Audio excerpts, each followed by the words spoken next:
1, 2, testing 1, 2.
Thank you. Welcome to the hybrid special meeting of the Council. Can I ask everyone to please mute their microphones at all times unless invited to speak by myself? Members should be mindful that microphones, when switched on, are sensitive and may broadcast other conversations being held in the vicinity. I would also ask members, when it is their turn to speak into the microphone so they can be clearly heard by those in the chamber and those listening at home. Opening announcements, we have none tonight. Apologies, I have an apology from Councillor Alexander. Any other apologies, members? Okay. We have the following members currently online: Councillor Hockey, Councillor Ferguson, Alderman Barr, Councillor Johnson, the Deputy Lord Mayor, Alderman Tinsley, Councillor Nelson, Councillor Armstrong, Councillor McConville Walker, Councillor Sarah Duffy and Councillor O'Hanlon. Okay.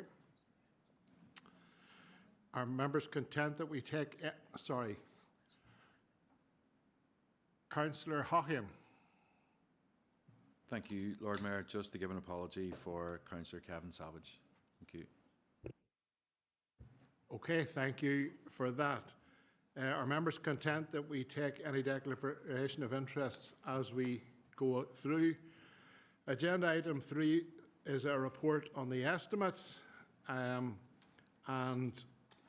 the Deputy Chief Executive is going to present this report.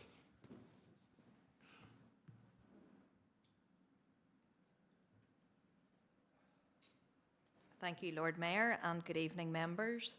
The purpose of tonight's meeting is to strike the district rate for the 2026-27 financial year in accordance with the statutory requirement for councils to strike a rate before the 15th of February.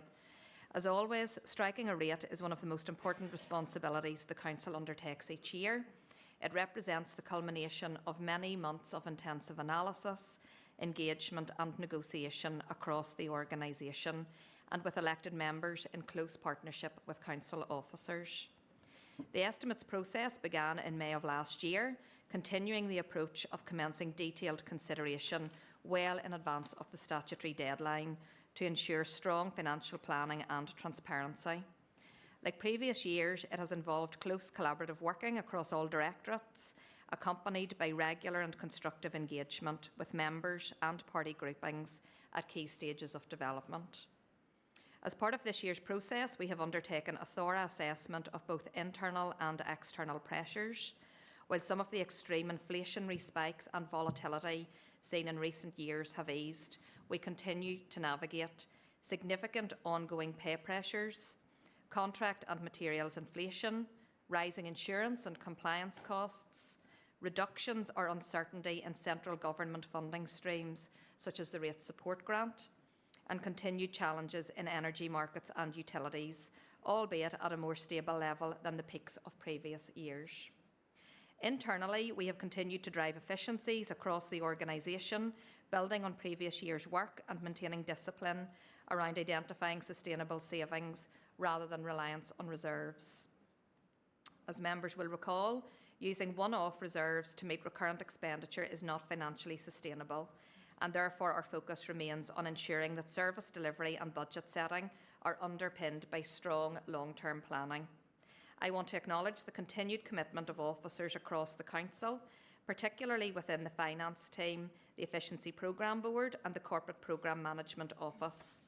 Their detailed work, organisational understanding and willingness to challenge assumptions have been instrumental in bringing forward a responsible and deliverable set of estimates for the incoming year.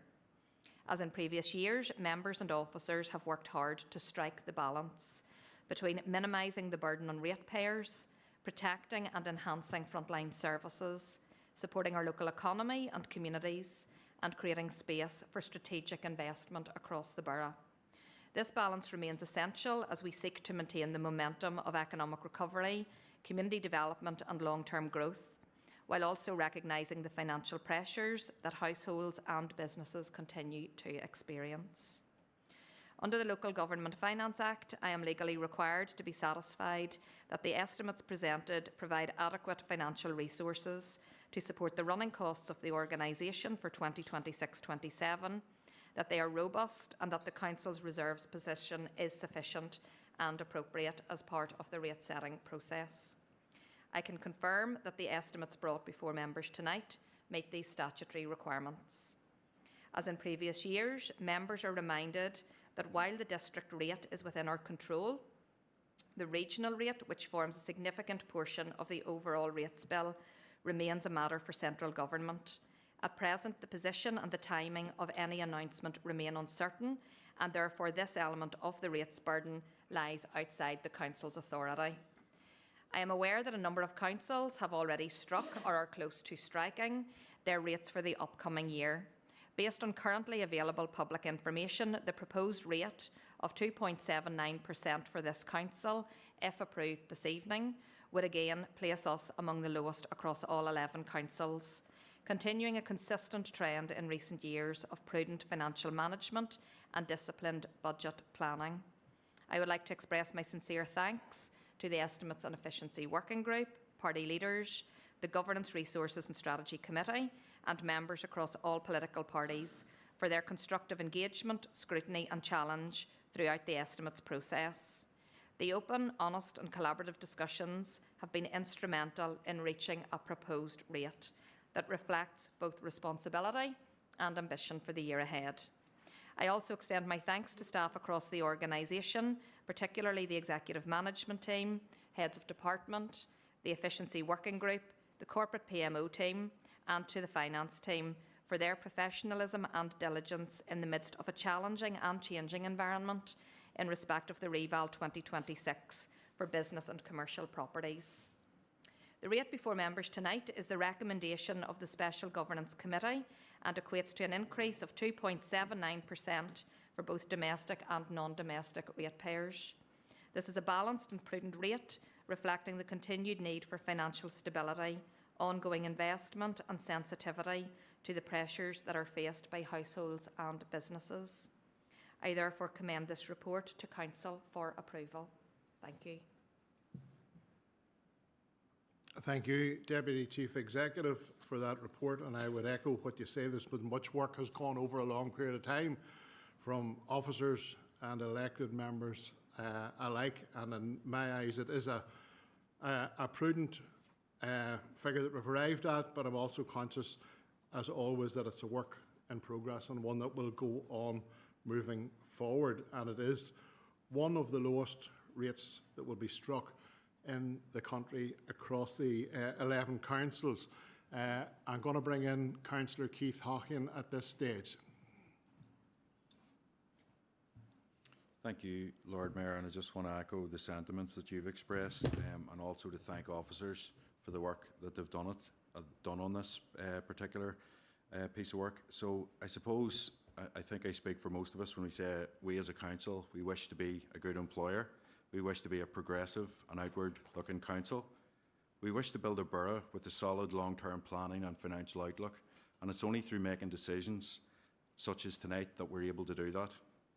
No one wants to increase a bill, but we have to be economically responsible, and this tonight is part of that process. Rate setting is an example of this council working well together and of officers and members understanding what the financial outlook is for people across the borough, and I have no hesitation tonight in proposing this, and again I wish to say thank you to the officers for the work they've done on it. Okay, thank you, Councillor Hockin. And do we have a seconder?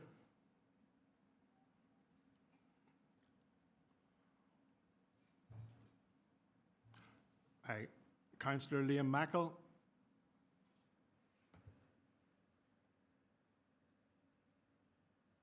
Yes, just to again second that everybody's said in relation to thanking the officers for all the hard work. Dominic and Liam have been sterling throughout the year in getting us to this position, so happy to second the proposal, Lord Mayor.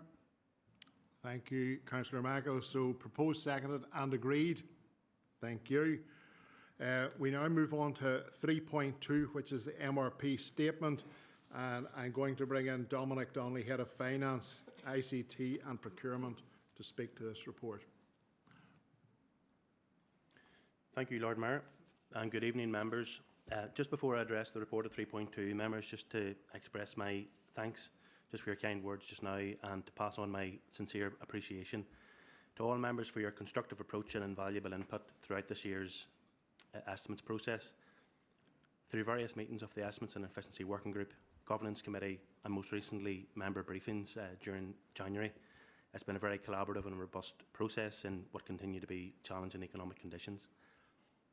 So it's excellent that we've struck a rate tonight that allows us to set balanced budgets for the incoming financial year. And just to put on record my thanks as well to Charlene and the senior leadership team for their input, Martina for her work around efficiencies, and a big thanks to the finance colleagues as well for their hard work and expertise ensuring that the estimates process runs smoothly. In particular, Liam, Patrick, Chris and Katrina, but also to the wider team, including the finance business partners. So thanks everyone for your contributions.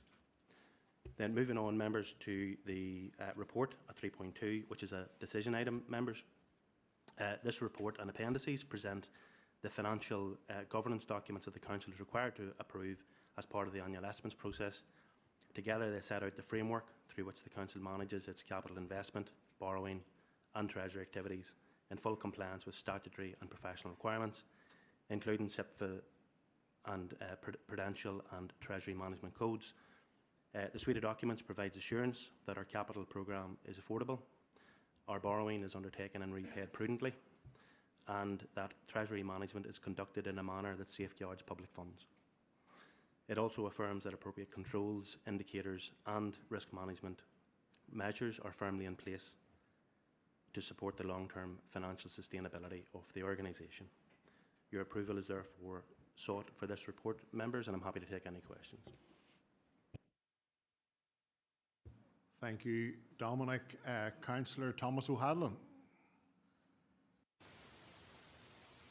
Thank you, Lord Mayor. And can I thank the Deputy Chief Executive, the Head of Finance and his team for their work with members over the last 12 months. And I note tonight's rate is one of the lowest in the north. I welcome the provision of investment for new leisure facilities in Armagh and Christmas lights as part of the process. I note Dominic's latest report, and I'm happy to propose. Thank you for that. And do we have a seconder? Alderman Paul Greenfield.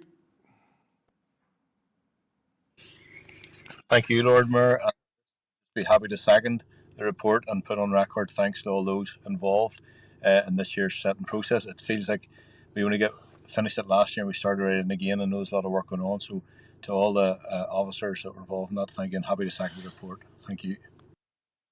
Okay, proposed, seconded and agreed. Okay, thank you, members. Moving on then to moving into confidential business. Can I have a proposer and seconder to go into committee for a confidential item of business proposed by Councillor Peter Hare, seconded by Councillor Kyle Savage. Members and listeners to the audio feed, in accordance with Schedule 6 of the Local Government Act, we will now be moving into a confidential session of Council. This means we will be turning off the public feed of the meeting, and this will be turned on when the meeting is restarted. Can I ask ICT officers to please turn off the audio feed and confirm with me when the confidential section of the meeting can proceed?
Okay, thank you, Cahill. Can I have a proposer and seconder to adopt the decisions taken in committee? Proposed by Councillor Mackle, seconded by Councillor O'Kane and agreed. Thank you. I have no notification of any other AOB. Can I thank members for their attendance tonight and safe home? Thank you.